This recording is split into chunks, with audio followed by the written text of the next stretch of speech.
Hello friends, प्रज्ञा smart classes में आप लोगों का फिर से स्वागत है। हम लोग अब गति चैप्टर को अपने हिसाब से ख़त्म कर चुके हैं। आशा करते हैं आप लोगों में कुछ हद तक सुधार है और जो लोग पहले से पढ़ रहे हैं उनको कुछ नया भी मिला है। तब भी कोई भी डाउट है आप लोग लगातार हम लोगों से संपर्क में रहिए और पूछिए। तो फिलहाल आगे बढ़ते हैं क्योंकि हम लोगों के पास समय कम है और पढ़ना बहुत सारा है। तो आज का टॉपिक लेके आए गुरुत्वाकर्षण या फिर ग्रेविटेशनल फोर्स या ग्रेविटेशन बस भी बोल सकते हैं इसको आप। तो गुरुत्वाकर्षण होता क्या, हमने कल भी बताया था आपको पिछली क्लास में कि किन्हीं भी दो वस्तुओं पर ब्रह्मांड में या फिर पूरी हम लोगों के अंतरिक्ष में कहीं भी कोई भी दो वस्तुएं हैं उनके बीच भी एक आभासी बल होता है जिसको आप लोग गुरुत्वाकर्षण बल कह सकते हैं। ठीक है, बल्कि कहते हैं कह सकते हैं क्या है। तो किन्हीं भी दो वस्तुओं के बीच लगने वाले आकर्षण बल को आप गुरुत्वाकर्षण बल कहेंगे। सामान्यतः लोगों का बोलना होता है कि केवल पृथ्वी और किसी वस्तु के बीच लगने वाले को बोलते, तो वो तो है ही। और किन्हीं भी दो वस्तुओं के बीच लगने वाले बल को भी हम लोग क्या कहते हैं, गुरुत्वाकर्षण बल कहते हैं, चाहे हमारे और आपके बीच में भी लगे। ठीक है, जिसको आप लोग आकर्षण बोलते हैं, लेकिन यहाँ पे उसका पूरा नाम होगा गुरुत्वाकर्षण। बस कभी कभी उससे हम लोग प्रभावित होते हैं और कभी कभी नहीं होते हैं। तो किन्हीं भी दो वस्तु के बीच आपको ये वाली लाइन याद रखना है। आगे चलते हैं। यदि उन दोनों वस्तुओं में से, ठीक है, किंतु उनमें से एक वस्तु यदि पृथ्वी हो जाएगी तो उसी गुरुत्वाकर्षण बल को आप नाम क्या दे देते हैं, केवल गुरुत्व नाम दे देते हैं, ग्रेविटी नाम दे देते हैं। ग्रेविटी नाम देना, अभी गुरुत्व नाम नहीं देना है। तो फिर से बोलते हैं हमारे हाथ में एक हाथ ये है और दूसरा हाथ नहीं बोलते, चलो अच्छा हमारे पास एक पेन ये है और एक पेन ये है। इन दोनों पेन के बीच में भी एक आभासी या फिर बहुत क्षीण गुरुत्वाकर्षण बल काम कर रहा है। ठीक है ना, तो उस गुरुत्वाकर्षण मतलब एक आकर्षण बल काम कर रहा है, उसको आप लोग क्या नाम दे देंगे, गुरुत्वाकर्षण बल। अब लेकिन यदि हम लोग बात करें इस पेन को यदि हम छोड़ते हैं तो अपने आप ही कहाँ जा रहा है, नीचे की ओर। तो किसके कारण नीचे की ओर जा रहा है, तो आप बोलेंगे पृथ्वी के गुरुत्वाकर्षण बल के कारण। तो उस पृथ्वी वाले गुरुत्वाकर्षण बल को आप लोग नाम देंगे क्या, गुरुत्व। मतलब किन्हीं भी दो वस्तुओं के बीच तो जो बल लगा उसको आप गुरुत्वाकर्षण बोलेंगे। तो ये कॉमन टॉपिक हो गया। लेकिन जब उनमें से एक वस्तु पृथ्वी हो जाएगी, मतलब पृथ्वी किसी को आकर्षित करेगी, तो उस गुरुत्वाकर्षण बल का नाम ही क्या हो जाएगा, गुरुत्व। अर्थात गुरुत्व जो है वो गुरुत्वाकर्षण बल का ही उदाहरण है। इसको बस याद रखना, ज़्यादा नहीं चर्चा करते हैं और आगे बढ़ते हैं। तो आपको सीधा बात याद रखना, किन्हीं भी दो वस्तु के बीच गुरुत्वाकर्षण, और जब पृथ्वी आ जाएगी बीच में तो उसको बोलेंगे गुरुत्व। अब आप सबको तो पहले से पता ही है कि गुरुत्वाकर्षण की खोज किसने की थी, हमारे न्यूटन साहब ने की थी। उन्हीं ने सेब फल लीजिए गिरता हुआ देखा था और उन्होंने गुरुत्वाकर्षण के बारे में सोचना शुरू कर दिया। तो ये बाजू में देखिए हैंडसम ड्यूड बैठे हुए हम लोग के सर आइजैक न्यूटन। इनका जो टाइम पीरियड था, जीवन काल जो था 1643 से लेकर 1727 था। तो ये भी कभी कभी पूछता है, न्यूटन साहब ब्रिटेन के रहने वाले थे, इंग्लैंड के रहने वाले थे। ये भी हमने क्वेश्चन जहाँ तक आप लोगों को पहली क्लास में शेयर किया था। अब गुरुत्वाकर्षण के हम लोगों को थोड़ा सा व्यंजक की बात करनी है। तो दो पिंडों के द्रव्यमान, तो गुरुत्वाकर्षण का नियम लिखना है अच्छा पूरा हमें यहाँ पे। तो गुरुत्वाकर्षण का हम लोग यहाँ पे नियम, ये लिखा भी है वैसे नियम। तो नियम जो है इसकी खोज करता नियम दिया किसने, हमारे न्यूटन साहब ने। तो नियम क्या बोलता है, तो ब्रह्मांड में हमारे हम लोग की प्रकृति में कोई भी दो पिंड होते हैं, दो पिंडों के द्रव्यमान का गुणनफल, ठीक है, दो पिंडों के द्रव्यमान का गुणनफल गुरुत्वाकर्षण के अनुक्रमानुपाती, जबकि उनके बीच की दूरी के वर्ग के व्युत्क्रमानुपाती होता है। तो भाषा थोड़ी सी बिगड़ गई है, तो आप लोगों को हम बोल के सुना देते हैं कि किन्हीं भी दो पिंडों के बीच लगने वाला गुरुत्वाकर्षण उन दोनों पिंडों के द्रव्यमानों के गुणनफल के समानुपाती और उनके बीच की दूरी के क्या होता है, व्युत्क्रमानुपाती। ठीक है, तो दो पिंडों के द्रव्यमान का गुणनफल, ठीक है, दो पिंडों के द्रव्यमानों का गुणनफल के अनुक्रमानुपाती होता है कौन, गुरुत्वाकर्षण। तो इस भाषा पर थोड़ा सा ध्यान ना दीजिए, आप समझने पर ध्यान दीजिए। जबकि उनके बीच की दूरी के वर्ग के क्या होता है, व्युत्क्रमानुपाती। तो माना कि भाषा आपको समझ में आई तो उसको हम चित्रात्मक प्रदर्शन से समझाने की कोशिश करते हैं कि हमारे पास ये कोई दो पिंड हैं, उनका आकार हमने कैसा ही बना दिया। ठीक है, जानबूझ को उसको टेढ़ा मेढ़ा किया। हमने मान लिया इस वाले पिंड का द्रव्यमान m1 है और इस वाले पिंड का द्रव्यमान m2 है। द्रव्यमान मतलब मास, m का मतलब मास है यहाँ पे। ठीक है, तो इन दोनों के बीच की दूरी हमने मान ली अपने मन से स्मॉल r। ठीक है, जो यहाँ पे r ये है और यहाँ पे r ये है। आप लोग चाहो तो इच्छा भी है तो हम ये वाला r बना लेते हैं, ज़्यादा नाराज मत होइए। लीजिए आप लोगों के लिए ये वाला r, तेरे लिए हमने बनाया ये वाला r। अब इनके बीच में एक आकर्षण बल काम करेगा जिसको हम लोग नाम देते हैं गुरुत्वाकर्षण बल। और बल का संकेत सामान्यतः आप लोगों को क्या बनाना है, F बनाना है। ठीक, इसको हम गोले में डाल देते हैं क्योंकि इसकी चर्चा करेंगे हम। तो हमने जो नियम में बोला थोड़ा आगे पीछे हो गया है। तो गुरुत्वाकर्षण बल जो है m1 और m2, इन दोनों द्रव्यमानों के m1 m2 कम से कहें अपने द्रव्यमान है, तो इन दोनों के द्रव्यमानों के गुणनफल के समानुपाती। समानुपाती का अर्थ है यहाँ पे F ही लिखना है। ठीक है, इन दोनों के द्रव्यमानों के गुणनफल के समानुपाती और इन दोनों की बीच की दूरी के क्या है, वर्ग के व्युत्क्रमानुपाती। यहाँ से तो आप लोग समझ सकते हो कि दो यदि भारी वस्तुएं हैं तो दो भारी वस्तुएं हैं उनके बीच में आकर्षण बल क्या होगा, थोड़ा सा ज़्यादा महसूस किया जाएगा। हल्की वस्तु है तो थोड़ा सा कम महसूस किया जाएगा। मतलब भार के एक प्रकार से समानुपाती और दूरी यदि आप बढ़ाते जाओगे तो हम लोगों के आकर्षण बल में क्या आती जाएगी, कमी आती है। जितना दूर रखें, चुंबक को समझ लें आप, दो भारी भारी चुंबक हैं तो उनके बीच में आकर्षण बल का मान ज़्यादा होगा और यदि आप उनके बीच की दूरी बढ़ाओगे तो आकर्षण बल के मान में क्या आएगी, कमी।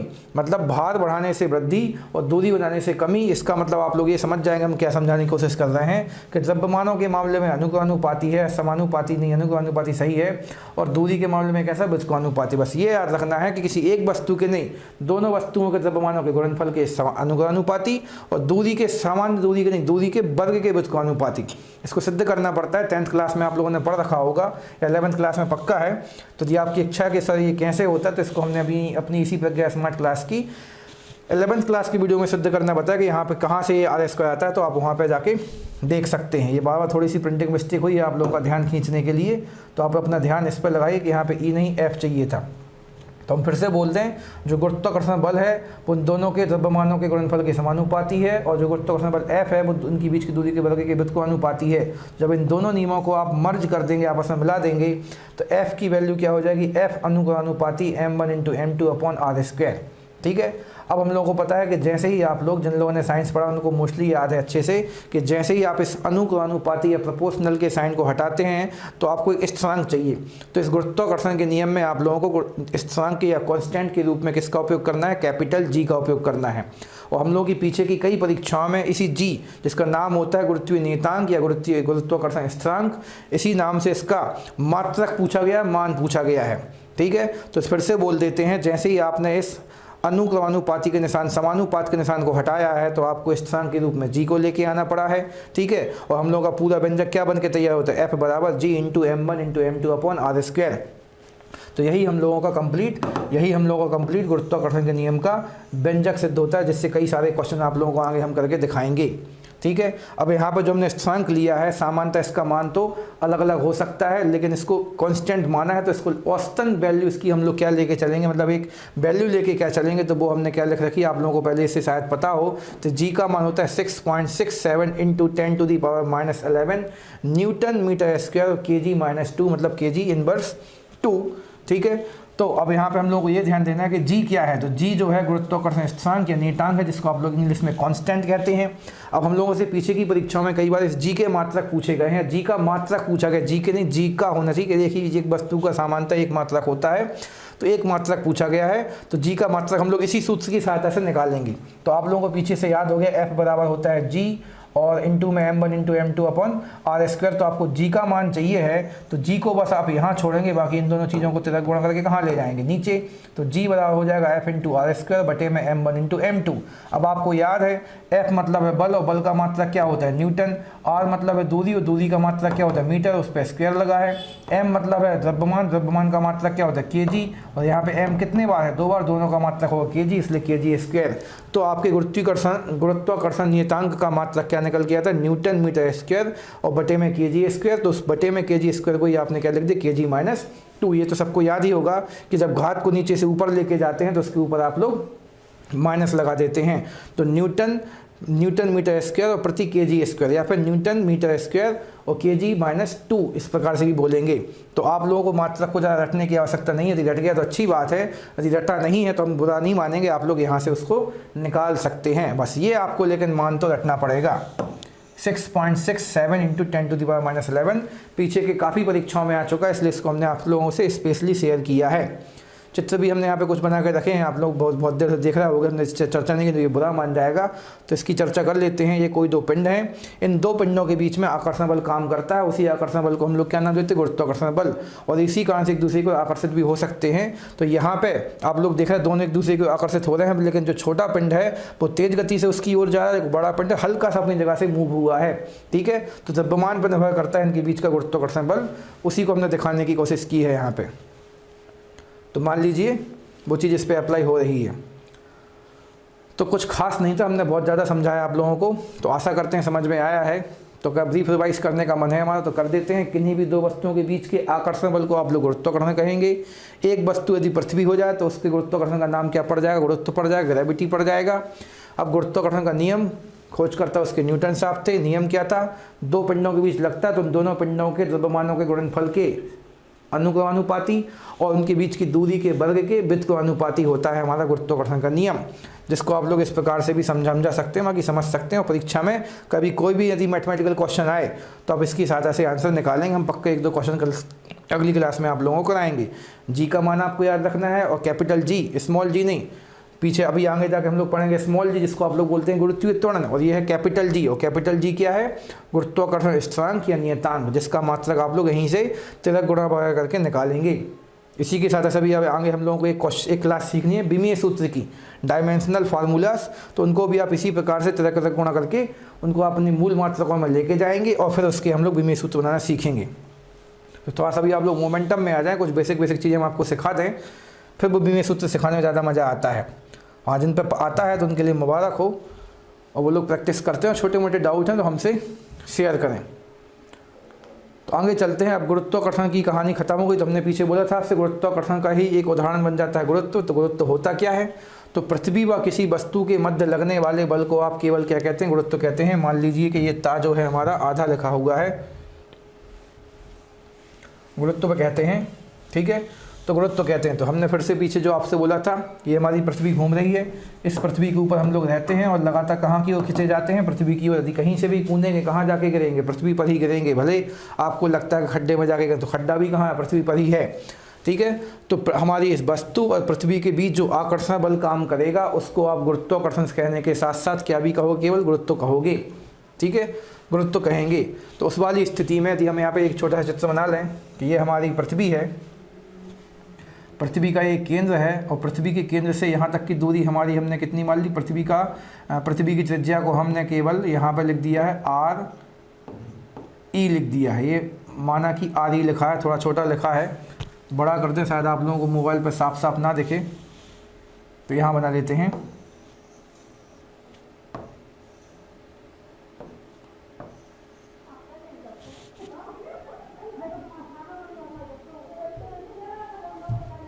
बिगड़ रहा है चित्र,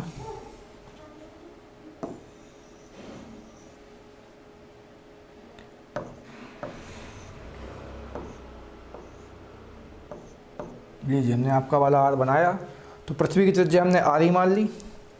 अब हमने कोई बिल्डिंग यहाँ पे इस प्रकार से बना दी। अब थोड़ा सा हमने सहारा लिया। अब बिल्डिंग की दूरी भले कुछ भी रहे, उसके बारे में अभी जानकारी नहीं है हमें। और पृथ्वी का द्रव्यमान हम कितना मान लेते हैं, पृथ्वी का द्रव्यमान ME, और इस बिल्डिंग का द्रव्यमान हम कितना मान लेते हैं, स्मॉल m।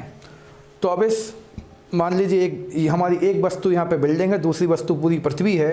तो इस पृथ्वी और वस्तु के बीच में लगने वाले आकर्षण बल को आप नाम देंगे गुरुत्व। तो अब जो पीछे आपने गुरुत्वाकर्षण का नियम सीखा वो तो यहाँ भी लगे, गुरुत्व भी तो एक गुरुत्वाकर्षण है। तो यहाँ पे F का मान क्या होगा, F बराबर G बराबर में ME क्या है, तो आप बोलेंगे ME पृथ्वी का द्रव्यमान है या मास है, और m उस वस्तु का जिसको हमने यहाँ पे बिल्डिंग के रूप में बना रखा है, m उस वस्तु का मास है। तो एक लंबा दीर्घ आपको ये दिखेगा, और इनकी बीच की दूरी यहाँ से लेकर यहाँ तक है। तो हम लोगों को पता है पृथ्वी की त्रिज्या जो है लगभग में कितनी मानी जाती है, 6400 किलोमीटर लिखी भी आपको यहाँ पे ये दिख रही है, 6400 किलोमीटर। और ये बिल्डिंग कितनी ऊँची होगी, हम कहेंगे भैया अधिकतम हम लोग जहाँ तक सबसे ऊंची बिल्डिंग जो है हम लोगों के बाहर दुनिया में, अबू धाबी की कौन सी बुर्ज खलीफा गाना बना था उस पर अभी, तो जो बुर्ज खलीफा है जहाँ तक हमें याद है, तो वो बुर्ज खलीफा 1000 फीट के आसपास ऊंची, तो अभी कंफर्म याद नहीं आ रहा है। चलिए यदि हमने बोल दिया 1 किलोमीटर ऊंची भी है, इतनी ऊंची वैसे है नहीं है, तो 1 किलोमीटर, तो 1 किलोमीटर की वैल्यू जो है इस 6400 के सामने कैसी, बहुत छोटी है। इसलिए हमने यहाँ पर नीचे उस कुल दूरी के रूप में केवल क्या ले लिया है, पृथ्वी की त्रिज्या ले ली है। और वो वस्तु कितनी ऊंचे से आ रही है, उसकी दूरी यदि किलोमीटरों में बहुत ज़्यादा होती तो लेने की ज़रूरत है, अन्यथा लेने की ज़रूरत नहीं होती है, ठीक है। तो वस्तु कितने ऊंचे, सामान्यतः हम लोग तो पृथ्वी के कहाँ रहते हैं, एकदम ऊपर रहते हैं, तो फिर हम लोग की ऊंचाई तो 2, 4 फुट, 5 फुट, 6 फुट, 7 फुट अधिकतम मान लीजिए, तो उसको लेने की ज़रूरत नहीं पड़ेगी, क्योंकि ये किलोमीटर में ऑलरेडी बहुत बड़ी संख्या है। तो दूरी के रूप में यहाँ पर आपको RE लेना है। हाँ ठीक है, बुर्ज खलीफा की दूरी जो है, लंबाई जो है, आप लोग कमेंट बॉक्स में डाल सकते हैं, हमें नहीं याद है इसलिए हम अपनी यहाँ पर हार मानते हैं। तो आगे जाके देखते हैं। तो हम लोग को पता है पृथ्वी का मास या द्रव्यमान भी बहुत ज़्यादा है, तो हम लोग जो दूसरी वस्तु जिसको हम लोग यहाँ पर लेने आए हैं उसके मास को अंदर m की वैल्यू को भी लगभग में क्या मान सकते, नगण्य मान सकते। जीरो जीरो नहीं बोलेंगे हम, क्योंकि जीरो लिखने पर तो सब कुछ जीरो हो जाएगा। उसको हमने नगण्य माना, नेग्लिजिबल माना, ठीक है। तो उस स्थिति में पृथ्वी के गुरुत्व के समय हम लोगों का जो गुरुत्वाकर्षण का नियम है केवल क्या निकल के आ जाता है, F बराबर G into M E upon R E का स्क्वायर, जहाँ पे एम ई केवल पृथ्वी का द्रव्यमान है और आर ई क्या है, पृथ्वी की त्रिज्या है। भले वो किसी दूसरी वस्तु के साथ में ये वाला गुरुत्वाकर्षण बल दिखा रहा है, लेकिन अब दूसरी वस्तु का ना तो द्रव्यमान लिखने की जरूरत है और ना ही उसकी लंबाई या ऊंचाई लिखने की जरूरत है। तो ऐसे क्वेश्चन भी बहुत से आप लोगों को परीक्षा में मिलेंगे, पीछे की परीक्षा में आप चेक करेंगे और नए भी आने के चांस हैं, क्योंकि सब कुछ पुराना तो आने वाला है नहीं है। तो थोड़ा सा घुमा फिरा के पूछेंगे कि यदि पृथ्वी और किसी वस्तु के बीच में गुरुत्वाकर्षण बल का मान निकालना है आपको, तो उसका मान व्यंजक के रूप में क्या दिखेगा, तो आप बोलेंगे सर इस प्रकार से दिखेगा। शब्दों में भी लिखा आ सकता है कि गुरुत्वाकर्षण बल बराबर जी इंटू में यहाँ पे साथ में गुरुत्वाकर्षण स्थिरांक और यहाँ पर लिखा होगा पृथ्वी का द्रव्यमान और बटे पृथ्वी की द्रव्यमान, पृथ्वी की दूरी का, पृथ्वी की त्रिज्या का वर्ग। तो ये सब आपको लिखाएगा, तो इसको आपको सही प्रकार से पिक करना है, ज़्यादा नहीं बोलते हैं तो डाउट बनने लगेगा अभी। तो हमने यहाँ पर संकेतों को लिख भी रखा कि एम ई क्या है, पृथ्वी का द्रव्यमान है, और आर ई क्या है, पृथ्वी की त्रिज्या, जिसका मान आपको लगभग में कितना याद है, 6400 किलोमीटर। तो बस एक बार फिर से इतना बोल दें कि जब हम लोग पृथ्वी के साथ में किसी वस्तु को लेके आते हैं तो उस वस्तु की लंबाई और द्रव्यमान को हम लोग नगण्य मानते हुए केवल पृथ्वी की त्रिज्या और पृथ्वी के द्रव्यमान के साथ अपने गुरुत्वाकर्षण के नियम को लिख देंगे। हमें पता है कई लोगों ने ये चीज़ पढ़ रखी, लेकिन अब तक समझ में नहीं आती थी, तो आप लोग इसको ध्यान रखें आज से और अगली बार से सही सही अप्लाई करें। पृथ्वी भी हमने घुमा कर दिखाई, वैसे आगे भी दिखाएंगे। तो हाल फिलहाल में अब आगे बढ़ते हैं। तो गुरुत्व से ही क्या पैदा हो जाता है, गुरुत्वीय त्वरण पैदा हो जाता है, ग्रेविटेशनल एक्सेलरेशन, ठीक है। तो पृथ्वी द्वारा प्रत्येक वस्तु को अपनी ओर आकर्षित किया जाता है, ये तो आपने पीछे देख लिया है, ठीक है। इस दौरान उस वस्तु के वेग में लगातार क्या होता है, परिवर्तन होता है, और वेग परिवर्तन से ही क्या पैदा हो जाता है, वेग परिवर्तन से ही पैदा हो जाता है त्वरण। और उस त्वरण को हम लोग यहाँ पर सामान्य त्वरण ना बोल के क्या बोल देते हैं, गुरुत्वीय त्वरण। इसको भी फिर कई लोग केवल गुरुत्व के नाम से बोलने लगते हैं, और इसका संकेत जो आप लोगों को याद है स्मॉल जी, तो अब वो सही याद है। कैपिटल जी क्या है, गुरुत्वाकर्षण नियम, गुरुत्वाकर्षण के नियम का स्थिरांक, और स्मॉल जी क्या है आपका, गुरुत्वीय त्वरण है। ये आपको ये संकेत भी कई बार पूछे गए हैं परीक्षाओं में। और गुरुत्वीय त्वरण का मान निकालना तो हम लोगों को आना चाहिए वैसे, पर हम लोग की प्रतियोगी परीक्षाओं में आता नहीं, इसलिए सीधा आप लोग याद कर सकते हैं कि इसको लगभग में कितना मान लेते हैं, 9.8 मीटर पर सेकंड स्क्वायर।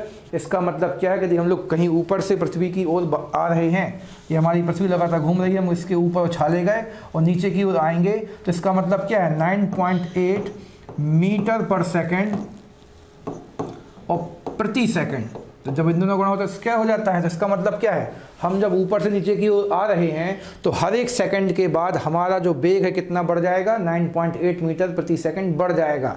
तो इसका मतलब जो है कि जैसे जैसे आप लोग पृथ्वी की ओर आते जाओगे तो इतनी वृद्धि होने के साथ साथ हमारा वेग लगातार बढ़ेगा, ठीक है, हमारा वेग लगातार बढ़ेगा और पृथ्वी पर गिरते समय हमारा वेग कैसा होगा, अधिकतम। तो ऐसे क्वेश्चन भी बहुत सारे पूछे गए हैं, अर्थात दूर जाते समय वेग घटेगा और वापस पृथ्वी पर आते समय वेग क्या होगा, घटेगा, और टक्कर के समय वेग कैसा होता है, अधिकतम। क्यों, क्योंकि हर सेकंड में कितना बढ़ने वाला है, 9.8, और इसी वेग परिवर्तन को हम लोग कहते हैं त्वरण, और यहाँ पर बोलना आपको गुरुत्वीय त्वरण।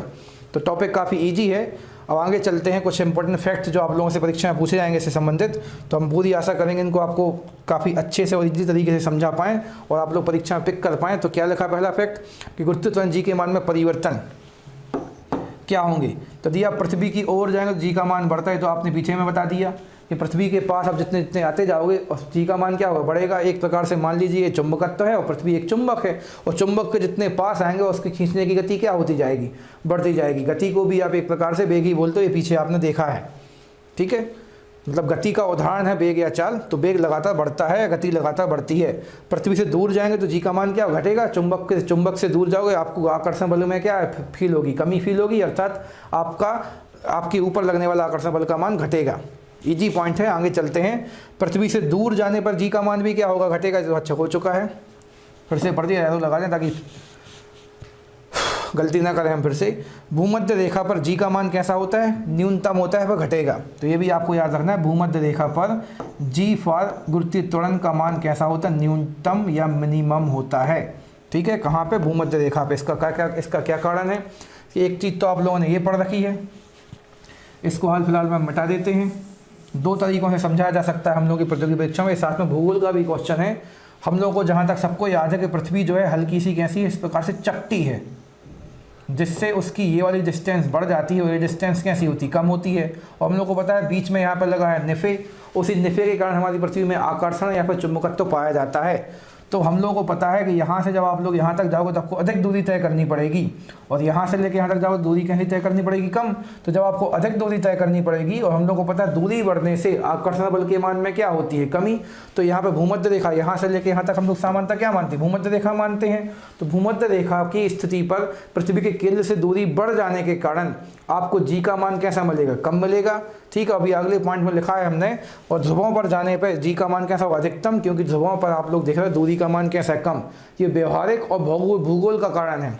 अब दूसरा फिजिक्स का कारण आप लोगों को क्या बताएंगे कि हम लोगों को पता है पृथ्वी लगातार घूम रही है, तो लगातार घूमने के कारण जो हमारी भूमध्य रेखा वाला ये पॉइंट है अभी यहाँ पे है, तो घूम के कुछ देर बाद कहाँ आएगा, यहाँ पे। मतलब भूमध्य रेखा की स्थिति में, भूमध्य रेखा पर स्थित किसी वस्तु की स्थिति में लगातार क्या होता रहता है, परिवर्तन। मतलब चुंबक के सामने आप खड़े हो, लगातार घूम रहे हो, तो हम लोगों को पता है कि चुंबक यदि सामने रखिए, उसके सामने यदि आप ऐसे ऐसे दूर दूर होते रहो तो आप पर चुंबकत्व का प्रभाव कैसा होगा, कम। तो भूमध्य रेखा पर गति का प्रभाव होने के कारण उस पर गुरुत्वाकर्षण का प्रभाव कैसा हो जाता है, कम हो जाता है। लेकिन यदि हम लोग ध्रुवों की बात करें, ध्रुव जो हैं भले हमारी पृथ्वी घूम रहे, लेकिन ध्रुव तो अपनी जगह पे कैसे हैं, स्थिर हैं। तो ध्रुवों पर स्थिरता होने के कारण जो हमारा चुंबकत्व का प्रभाव है वहाँ पे कैसा होता है, ज़्यादा होता है, और साथ में दूरी तो कम है। तो दो रीजन है जिससे आप लोग अपने आप को एक्सप्लेन कर सकते हैं कि जी का मान भूमध्य रेखा पर न्यूनतम क्यों होता है और जी का मान ध्रुवों पर अधिकतम क्यों होता है। तो दोनों रीजन मैं बता दिए हैं, और हम फिर से नहीं बोलते हैं, ज़्यादा समय ख़राब नहीं करते हैं और आगे बढ़ते हैं। तो ध्रुवों पर जी का मान कैसा होता है, अधिकतम होता है, ये आपको याद रखना है। ठीक है, अब भूमध्य रेखा से इसी प्रकार देखो आपने ऊपर ही पढ़ लिया है कि भूमध्य रेखा पर न्यूनतम और ध्रुवों पर अधिकतम। इसका अर्थ क्या है, यदि आप भूमध्य रेखा से ध्रुव की ओर जाओगे तो जी के मान में क्या होती जाएगी, वृद्धि, क्योंकि यहाँ पे कम है और यहाँ पे कैसा है, अधिक है। कम पूरा लिख देते हैं, यहाँ पे अधिक भी पूरा इस प्रकार से लिख देते हैं। तो हमें पता है यहाँ पे कम है और यहाँ पे ज़्यादा है, तो जैसे जैसे आप यहाँ से यहाँ जाओगे तो त्रिज्या के मान में कमी आती जाएगी और जी के मान में क्या होती जाएगी, वृद्धि, क्योंकि यहाँ पर दूरी ज़्यादा है, यहाँ पर दूरी कैसी है, कम है। तो आप लोग जैसे जैसे यहाँ से यहाँ जाएंगे जी के मान में क्या होती जाएगी, वृद्धि होती जाएगी। वायुमंडलीय दाब की बात नहीं हो रही, वायुमंडलीय दाब आपको पता है वो अलग कहानी होती है। और यहाँ पे किसकी बात हो रही है, गुरुत्वीय त्वरण की बात होती है। गुरुत्वीय त्वरण यहाँ पे कम है और यहाँ पे कैसा है, ज़्यादा है। और जैसे जैसे आप यहाँ से यहाँ जाओगे आपको क्या मिलेगा, यहाँ पे वृद्धि ज़्यादा देखने को मिलेगी। आगे बढ़ चलें, तो फिर से एक बार हल्का सा रिवाइज कर देते हैं। गुरुत्वीय त्वरण क्या है, त्वरण आपको पीछे से आता है, वेग परिवर्तन की दर को ही त्वरण कहते हैं। और हम लोग को पता है जब हम लोग पृथ्वी की ओर आएंगे तो हम लोग लगातार नीचे की ओर आने से हम लोग के वेग में वृद्धि होती जाती है, मतलब वेग में परिवर्तन होता जाता है। उस वेग परिवर्तन को ही आप त्वरण कहोगे। और त्वरण का मान वैज्ञानिकों ने कितना निर्धारित कर रखा है, 9.8 मीटर स्क्वायर, 9.8 मीटर पर स्क्वायर। गलत बोल रहा हूँ, फिर से बोल देते हैं, पढ़ के देख के बोल देते, 9.8 मीटर पर सेकंड स्क्वायर। हाँ, अब आप लोगों ने सही बुलवाया हमसे।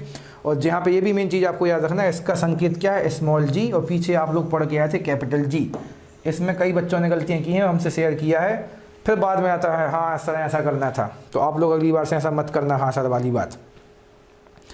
तो आगे चलते हैं, बाकी कहानी हमने आपको समझा चुके हैं, तो इन पर ज़्यादा ध्यान नहीं देते अभी। अगले टॉपिक की ओर बढ़ते हैं। ये वाला टॉपिक भी बहुत इंपॉर्टेंट होता है, इससे भी काफ़ी क्वेश्चंस बने हैं। ठीक है,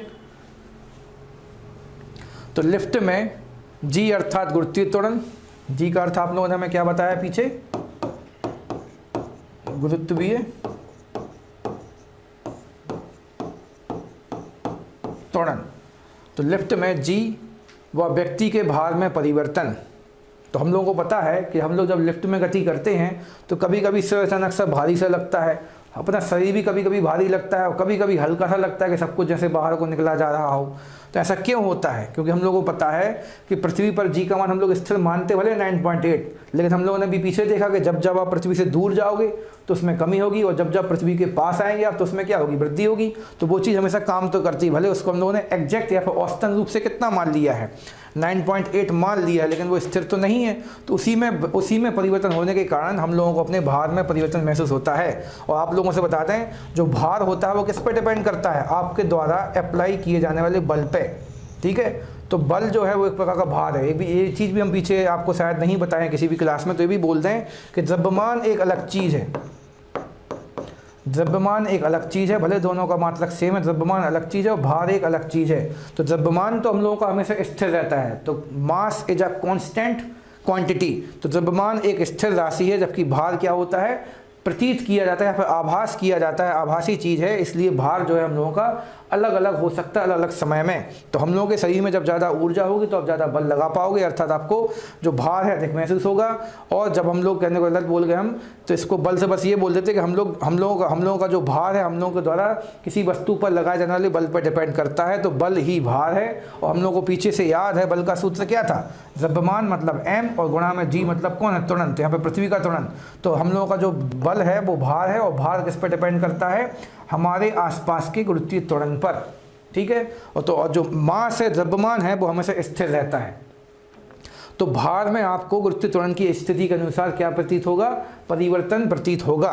तो इसलिए हम फिर से बस अब आखिरी में एक शब्द में बोल देते हैं कि भार एक आभासी चीज़ जिसमें परिवर्तन होता रहता है। इसलिए हम लोग बोलते हैं आज तो बहुत भारी भारी लग रहा है, ठीक है, वो वाली बात अलग है, पाँव भारी होने वाली बात। बाकी भारी भारी लगना, जब थके लगते हैं हम लोग तो थके में क्या लगता है, भार ज़्यादा प्रतीत होता है, लेकिन m का मान तो कितना रहेगा, उतना ही रहेगा। आप लोग बोलते हैं आज तो बहुत भारी भारी लग रहा है, और तुरंत आप लोग अपना द्रव्यमान चेक कीजिए, वो तो स्थिर रहेगा।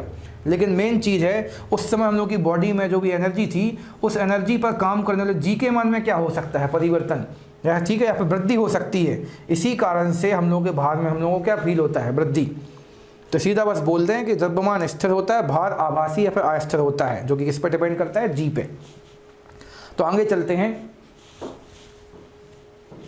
चलते हैं, तो हम लोग अब लिफ्ट वाली बात कर लेते हैं थोड़ा सा, कि जब लिफ्ट में हम लोग गति करेंगे, तो जब लिफ्ट में नीचे की ओर गति करेंगे, हम लोग यहाँ पर कुछ चित्रों की सहायता से भी देख सकते हैं कि हम लोगों को पता है। चलो यहाँ पे एक नया चित्र बना लेते हैं, यहाँ पे कि हमारी पृथ्वी जो है हम लोगों को जी नाम के गुरुत्वीय त्वरण से कहाँ की ओर खींच रही है, नीचे की ओर खींच रही है।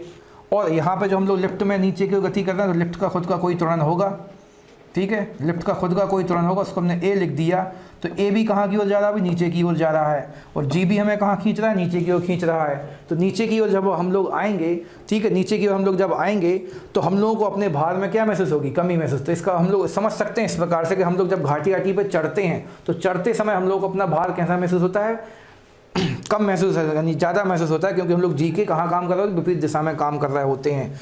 तो उसी लॉजिक को आपको यहाँ पे अप्लाई कर देना कि हम लोग जब सीढ़ी वगैरह उतरते हैं तो आप लोग आसानी से उतर सकते हो, मतलब आपको भार में क्या महसूस होती है, कमी।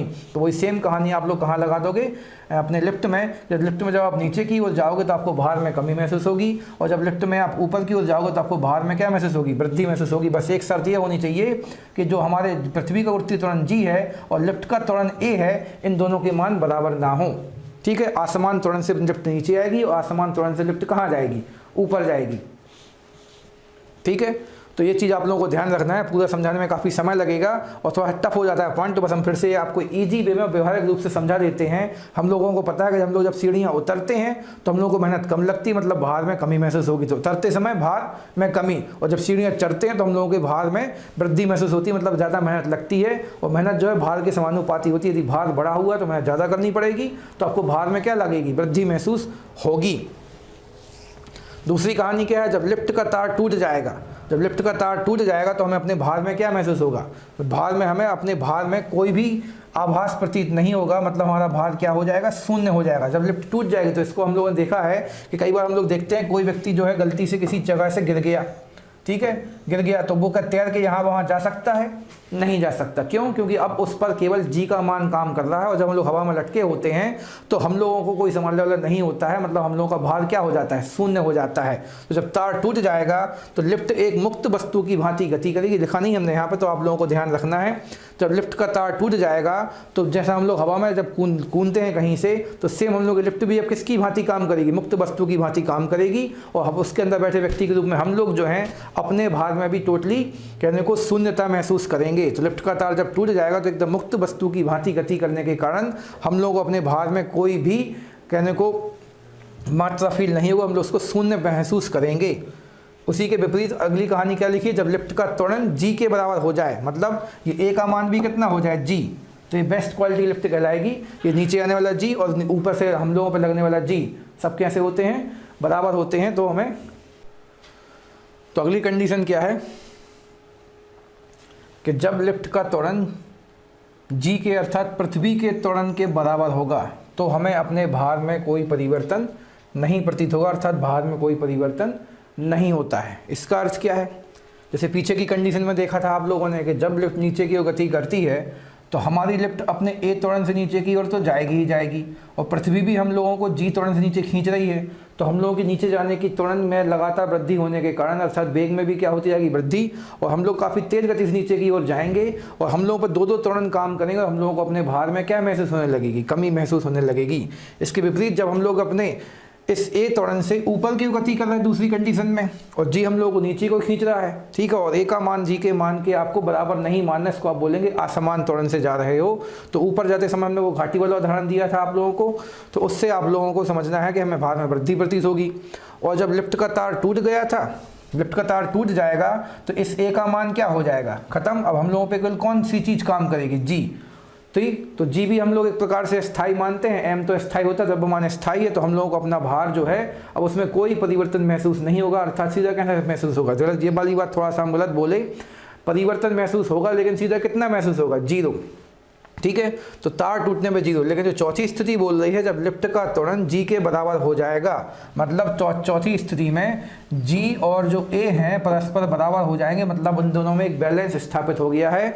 जिस गति से जी हमें नीचे खींचता है उसी गति से हम लोग नीचे जाएंगे तो हमें कोई खास दिक्कत महसूस नहीं होगी, हमें अपने भार में कोई परिवर्तन महसूस नहीं होगा। स्टैंडर्ड क्वालिटी की लिफ्ट इसी सिद्धांत पे काम करती हैं, जिनको हम लोग बोलते हैं अच्छी क्वालिटी लिफ्ट या फिर अच्छी लिफ्ट। नहीं तो अक्सर हम लोगों ने देखा है कि लिफ्ट में घुसते ही कुछ लोगों को, मतलब लिफ्ट में ऊपर नीचे चलते समय कुछ लोगों को उल्टी वगैरह हो जाती, क्यों, क्योंकि हम लोग जी के अगेंस्ट काम कर रहे होते हैं, फिर जी के अकॉर्डिंग काम नहीं कर रहे होते हैं। लेकिन जब जी और ए का मान बराबर हो जाएगा तो हम लोगों के शरीर पर मेनली खून पर जो गुरुत्वीय त्वरण काम करता है उस पर कोई एक्स्ट्रा दबाव वगैरह नहीं पड़ेगा और हमें अपने भार में कोई परिवर्तन महसूस नहीं होगा। तो फिर से हम बात कर दें, द्रव्यमान तो स्थायी बना रहेगा लेकिन भार में हम लोगों को कमी महसूस होती है, जो कि केवल किसके कारण महसूस होती है, गुरुत्वीय त्वरण या फिर हम लोगों पर पड़ने वाले दाब के कारण। तो अभी दाब पे हम लोगों ने अभी ज़्यादा पढ़ाई नहीं की है, फिर इस क्लास में तो बिल्कुल नहीं की है, इसलिए दाब शब्द का उपयोग नहीं करेंगे हम।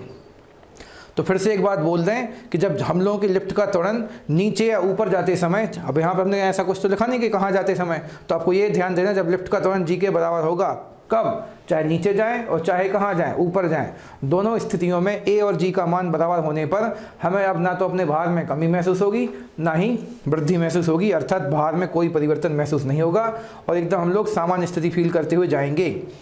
अब पांचवी कंडीशन क्या मिलेगी आप लोगों को एग्जाम में कि नीचे जाते समय यदि लिफ्ट का त्वरण जी से ज़्यादा हो जाए, ठीक है, यदि हम लोगों ने क्या किया, लिफ्ट का त्वरण जो है, लिफ्ट के त्वरण को हमने आपके लिए क्या मान रखा है, ए मान रखा, जिसको भी काट दिया, लेकिन मान लो फिर से जीवित हो गया, ठीक है, लिफ्ट का त्वरण ए है, अब वो जी से भी ज़्यादा हो जाए, मतलब इस कंडीशन में क्या होगी, जी की जो नीचे जाने की स्पीड है, ठीक है, वो तो जी ही रहेगी, लेकिन लिफ्ट की नीचे आने की स्पीड जो ए है वो जी से भी कैसे हो जाएगी, ज़्यादा हो जाएगी। तो लिफ्ट पे जो त्वरण है वो ए काम करेगा, लेकिन हम लोगों पे कौन सा त्वरण काम करेगा, जी। तो हम लोगों की गति कम हो जाएगी और लिफ्ट कहाँ चली जाएगी, नीचे। फिर से बोल देते हैं हम लोग लिफ्ट के अंदर बैठे हैं और लिफ्ट पे तो ये वाला त्वरण काम कर रहा है ए, और जो अंदर व्यक्ति बैठा हुआ है इसके अंदर जो व्यक्ति है, ठीक है ना, इस व्यक्ति पे त्वरण काम कर रहा है जी।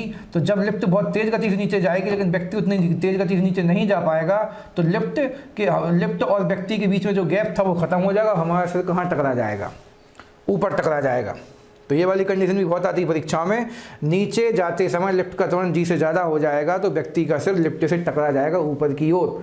ऐसी कंडीशन भी काफ़ी हो चुकी हैं हम लोगों की दुनिया में, इसलिए सारे क्वेश्चन बनने लगे हैं। तो हम फिर से बोल देते हैं, हम लोगों को फिजिक्स में मोस्टली व्यवहारिक क्वेश्चन पढ़ने हैं, जो हम लोगों के आसपास होता रहता है, वो क्यों होता है या कैसे होता है, उसके रीजन्स आप लोगों से पूछे जाएंगे। तो एक बार फिर से देख लें, हम दोनों लोग एक ही गाड़ी पे बैठ के गति कर रहे थे, अचानक से गाड़ी की गति तो बढ़ गई पर हमारी गति नहीं बढ़ पाई, तो हम रह जाएंगे पीछे, मतलब यहाँ पे हम रह जाएंगे ऊपर और लिफ्ट कहाँ निकल जाएगी, नीचे, क्योंकि लिफ्ट की गति जो है इस जी के मान से भी कैसी कर दी गई है, तेज कर दी गई है। तो हम लोगों पर तो केवल जी काम करेगा, या तो हम लोगों को अब लिफ्ट को बहुत कस के पकड़ के बैठना पड़ेगा, अन्यथा हम लोग अपने आप ही कहाँ उछल जाएंगे ऊपर और हमारा सिर कहाँ टकरा जाएगा, लिफ्ट के ऊपर टकरा जाएगा। तो फिर से रिपीट करते हैं, कुछ चीज़ें इजी हैं। जब नीचे की ओर जाएंगे तो नीचे की ओर गति करना है, लेकिन बस आपको एक चीज़ हमने यहाँ पे छुपा रखी है, तो आप बोलेंगे असमान त्वरण से। असमान मतलब किससे असमान, किससे हम लोग सेम, किससे मैच नहीं करेंगे, जी के मान से मैच नहीं करेंगे, ठीक है। तो जी के मान से यदि हम लोग मैच नहीं करेंगे तो ये दोनों में बैलेंस स्थापित नहीं हो पाएगा, तो नीचे जाते समय हम लोगों को अपने भार में कमी महसूस होगी, इसी के विपरीत ऊपर जाते समय भार में वृद्धि महसूस होगी।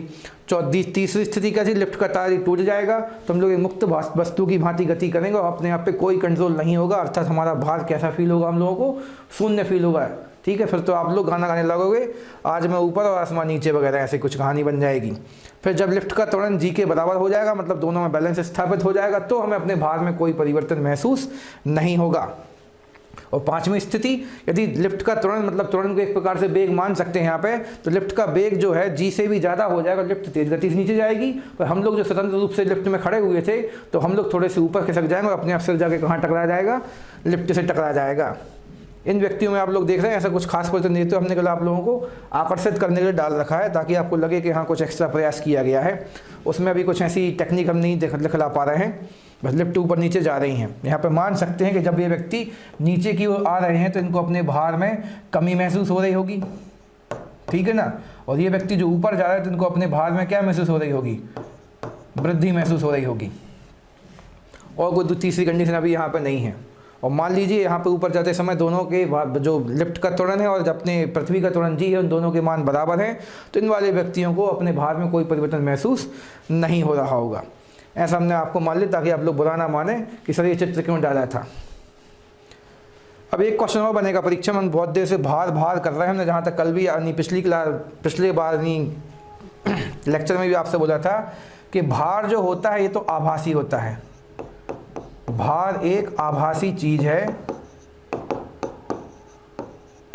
इससे बहुत से क्वेश्चन बन रहे हैं जो केवल महसूस किया जाता है, होता नहीं है, ठीक है। क्योंकि होता तो हमेशा कौन है, एम फॉर द्रव्यमान मतलब मास, ठीक है। तो ये स्थायी है, कांस्टेंट होता है।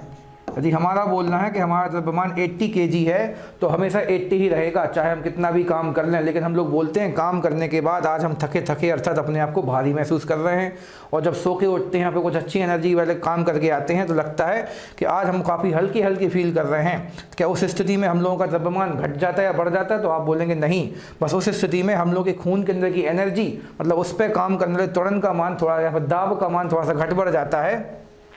तो उसी कारण से हम लोगों को भार में कमी या वृद्धि फील होती है, महसूस होती है, ठीक है। ऐसा कुछ होता नहीं है, मतलब ऐसा जबकि हम लोगों के भार जबकि हम लोगों का जो द्रव्यमान है वो तो स्थायी बना रहता है, ठीक है। तो इतना आपको लोगों को याद रखना है। एक क्वेश्चन सीधा बनता है कि द्रव्यमान निम्नलिखित में से कौन सा स्थायी, तो आपको द्रव्यमान को एक स्थायी राशि मानना है, चाहे आप पृथ्वी पे हो चाहे चंद्रमा वाला क्वेश्चन मोस्टली लोगों ने जो याद रख रखा है, हम लोग उस पर भी चर्चा करेंगे। तो चाहे पृथ्वी पे हो चाहे चंद्रमा पे, द्रव्यमान तो स्थिर रहेगा, भार बस में क्या होती रहती है, कमी वृद्धि होती रहती है। वो किस पर डिपेंड करता है, गुरुत्वीय त्वरण पे। आगे जाके इसी को हम आपको दाब से रिलेट कर देंगे। तो सीधी बात है, हम आपसे बोल रहे हैं कि भार का जो सूत्र है दाब, और दाब डिपेंड करता है बल पे, मतलब आपके द्वारा या फिर द्रव्यमान त्वरण के द्वारा आप पर लगाए जाने वाले बल पर डिपेंड करता है। तो बल ही क्या है, भार है, और भार का बल का सूत्र क्या था, द्रव्यमान गुणा त्वरण, तो mg। इसकी सहायता से आप बहुत सारे क्वेश्चन हल कर पाएंगे, ठीक है। तो भार का मात्रक, भले आप यहाँ पे कहने को आप सोचो कि सर भार को तो हम लोग किस में नापते हैं, तो आप बोलोगे सर हम तो उसको किलोग्राम में नापते हैं, पर भार का मात्रक यहाँ से क्या निकल के आएगा, तो आप बोलेंगे न्यूटन निकल के आएगा। तो ऐसे क्वेश्चन आप लोगों को मिलेंगे। और साथ में यदि हम लोगों से भार पूछा जाएगा, जैसे हम लोगों को पता है कि चंद्रमा पे जाने से पृथ्वी के अपेक्षा वहाँ पे गुरुत्वीय त्वरण का मान 1/6 हो जाता है। तो हम लोगों को जो याद है कि वहाँ पे किसी वस्तु को ले जाने पर पृथ्वी की अपेक्षा भार भी कितना हो जाएगा, 1/6। क्यों, क्योंकि यहाँ पर पृथ्वी पर उसका द्रव्यमान और चंद्रमा पर द्रव्यमान तो स्थिर रहेगा, लेकिन जैसे ही आप गुरुत्वीय त्वरण के मान का एक की जगह पे 1/6 रखेंगे तो पृथ्वी के भार का वही यहाँ पे क्या मिल जाएगा, 1/6।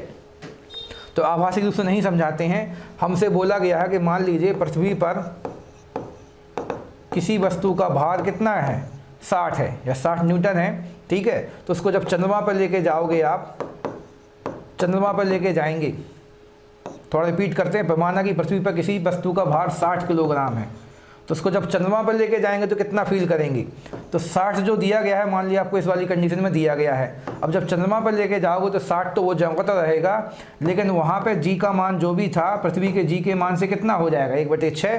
तो जैसे ही 6 से भाग लगाओ कितना आएगा आपको, 10। तो उसी सूत्र से निकालते हैं आप। अभी हम कुछ क्वेश्चन अच्छे से सोच नहीं पा रहे हैं, थोड़ा हड़बड़ी में, क्योंकि अभी हमारे पास क्वेश्चन नहीं है। अगली क्लास में हम पक्का इससे कुछ क्वेश्चन लेके आएंगे आपके लिए और इस पर डिटेल पर चर्चा करेंगे, क्योंकि इससे बहुत से क्वेश्चन बन रहे हैं। तो फिर से बस एक चीज़ आखिरी में ये बोलेंगे, भार का सूत्र जो होता है बल होता है, ठीक है, और बल का सूत्र सबको याद, द्रव्यमान गुणा त्वरण, तो वही हो जाएगा हम लोगों के बल या भार का सूत्र। और भार का मात्रक यदि हम लोग जी को स्थाई माने तो किलोग्राम है, लेकिन जब जी को स्थाई ना माने तो भार का मात्रक आपको क्या भी मिलेगा, न्यूटन भी मिलेगा। ये आपको इतना याद रखना है फैक्ट के रूप में। आगे जाके छोटे मोटे डाउट जो हमने बनाए हैं आप लोगों के दिमाग में, उनको हम पक्का सॉल्व करेंगे। अभी आगे बढ़ते हैं।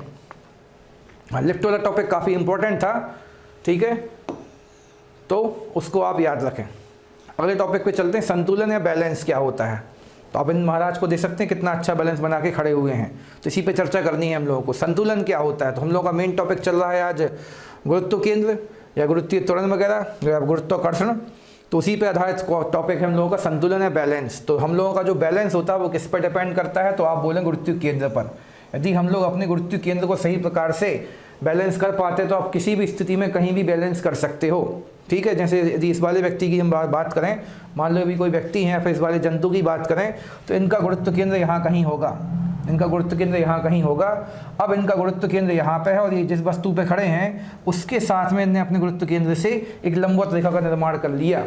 इस कारण से उस छोटी सी फुटबॉल पे भी इतना बड़ा शरीर लेके आसानी से बैलेंस कर पा रहे हैं। तो मेन चीज़ आपको बस इतना याद रखना है कि संतुलन जो होता है हम लोग के गुरुत्व केंद्र पर निर्भर करता है। आगे जाकर हमने कुछ शर्तें लिखी हैं, कम लिखी, तो हम थोड़ा सा पहले से ही बोल देते हैं कि गुरुत्व केंद्र जो है इससे जाने वाली लंबवत रेखा जो है आपके आधार से होकर जानी चाहिए, और गुरुत्व केंद्र को जितना हो सके आपको कहाँ की ओर रखना है, नीचे की ओर केंद्रित करना है, क्योंकि गुरुत्व केंद्र के कारण ही या गुरुत्व के कारण ही हम लोग हमेशा कहाँ की ओर जाते हैं, नीचे की ओर जाते हैं। तो बस मेन शर्त तो ये होती है, गुरुत्व केंद्र से जब आप अपने आधार के साथ लंबवत रेखा गुजारते हो, जब पृथ्वी के साथ लंबवत रेखा बनाते हो, तो उसको आपके आधार से होकर जाना चाहिए, तो बैलेंस मिल जाएगा। बैलेंस मोबाइल वाला नहीं, खड़े होने वाला बैलेंस, ठीक है। तो अब आप लोग पूछेंगे सर किसी वस्तु का गुरुत्व केंद्र होता क्या है, तो किसी वस्तु का गुरुत्व केंद्र, ठीक है, किसी वस्तु का वह बिंदु जहां उसका संपूर्ण भार या पूरा भार केंद्रित होता है, जहां पे आप महसूस करते हो भार को, ठीक है, उसे आप क्या कह देंगे, उस बिंदु को हम लोग कह देंगे गुरुत्व केंद्र। तो किसी भी वस्तु का भार, समस्त भार जिस बिंदु पर महसूस किया जा सकता है उसे हम लोग गुरुत्व केंद्र मान लेंगे।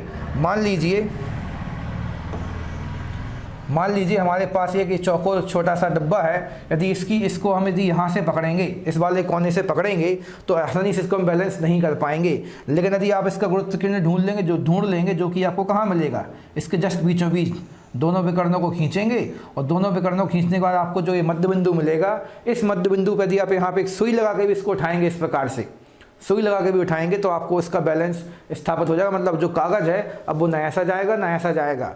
तो यदि गुरुत्व केंद्र पे यदि उसको हम लोग बैलेंस करके पकड़ लेते हैं तो वो बैलेंस हो जाता है, ठीक है। तो सीधी बात आपको बस ये याद रखना है कि किसी वस्तु का जो संतुलन है किस पर डिपेंड करता है, गुरुत्व केंद्र पर, और गुरुत्व केंद्र वह बिंदु होता है जहाँ पर पूरा का पूरा भार केंद्रित होता है, ठीक है। यहाँ पे वही नोट डाला जो हमने आपको पीछे बताया है, थोड़ा सा दब गया है, देखते हैं क्या लिखा है। स्थायी संतुलन के लिए गुरुत्व केंद्र से होकर जाने वाली ऊर्ध्वाधर रेखा लिखना था यहाँ पे, होकर जाने वाली ऊर्ध्वाधर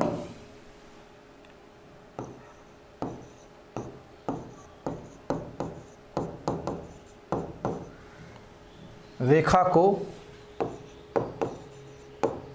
वस्तु के आधार से होकर जाना चाहिए।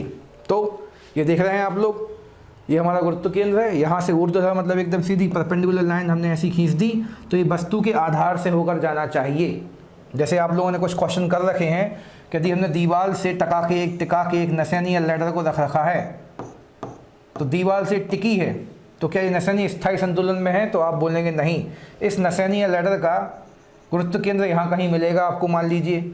अब इसका आधार ये है, यदि आप यहाँ से एक ऊर्ध्वाधर रेखा खींचते हैं तो ये आधार से होकर नहीं जा रही है, इसका मतलब जो नसैनी है वो स्थायी संतुलन में नहीं है, मतलब वो स्वयं अपने आप नहीं खड़ी है। पर ये महोदय स्थायी संतुलन बनाने में सफल हो पाए हैं। क्यों? क्योंकि अभी भी इनका गुरुत्व केंद्र और पृथ्वी का जो केंद्र है उसके बीच में इन्होंने जो भी रेखा बनाई वो अभी भी इनके आधार से होकर जा रही है। तो मेन शर्त आपको ये याद रखना है, ठीक है। और जो मेन फैक्ट आपसे परीक्षा में पूछा जाएगा कि संतुलन किस पर निर्भर करता है, तो आप बोलेंगे गुरुत्व केंद्र पर। गुरुत्व केंद्र की परिभाषा क्या होती है? तो गुरुत्व केंद्र वह बिंदु होता है जहाँ पे हमारा संपूर्ण भार केंद्रित होता है या काम करता है, ठीक है। काम करता है जो हर एक वस्तु के लिए अलग अलग होता है, वो सामान्यतः नीचे की ओर होता है और उसको हमारे आधार के साथ 90 अंश का कोण बनाना चाहिए, यानी ऊर्ध्वाधर होना चाहिए। ये छोटी शर्तें आप याद रखें, ठीक है। तो अभी फिलहाल आगे बढ़ते हैं, इसी टॉपिक पर भी और चर्चा चलेगी, इसलिए अब ज़्यादा ही रोकते हैं आप लोगों को। तो गुरुत्व केंद्र की स्थितियों की बात कर लें तो यदि किसी आप त्रिभुज का गुरुत्व केंद्र ग्रेविटी सेंटर खोजना चाहते हो तो उसमें क्या मिलेगी आपको स्थिति देखने के लिए? तो स्थिति आपको ये देखने को मिलेगी, तीनों मध्यिकाओं के प्रतिच्छेद बिंदु पर, मध्य का मतलब मीडियन होता है।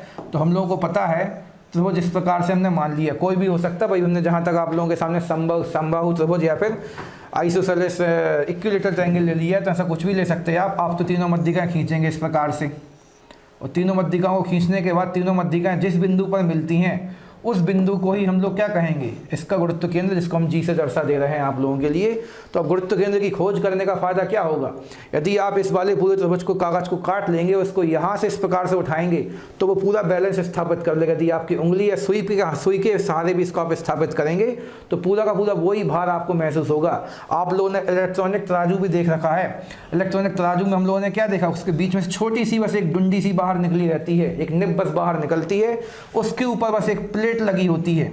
तो बस इस डुंडी को उस जगह पे स्थापित किया जाता है इस प्लेट के जहाँ पर उसका गुरुत्व केंद्र स्थापित हो। अब बस किसी वस्तु को आप यहाँ रखो चाहे यहाँ रखो, पूरा भार कहाँ पर जाके केंद्रित हो जाएगा? गुरुत्व केंद्र पर। तो उससे हम लोग उस वस्तु का आसानी से भार निकाल लेते हैं, ठीक है, और संतुलन भी प्राप्त कर लेते हैं। तो बस सीधी बात हम फिर से बड़ी बात फिर से ही बोलेंगे कि संतुलन केवल गुरुत्व केंद्र पर निर्भर करता है और गुरुत्व केंद्र पर पूरा का पूरा भार काम करता है। तो यदि आपने गुरुत्व केंद्र की खोज कर ली है तो यदि आप उस वस्तु का भार नापना चाहते हो तो कई बार नहीं बोलते कि हम लोग तराजू तोलते तो भैया बीचों बीच रखो, तो बीचों बीच रखने की जरूरत नहीं है। बस आपको कुछ नहीं करना है, उसके गुरुत्व केंद्र को लेना है और गुरुत्व केंद्र को ही आपको आधार मान के काम करना है। तो आप उस वस्तु का पूरा भार तौल सकते हैं।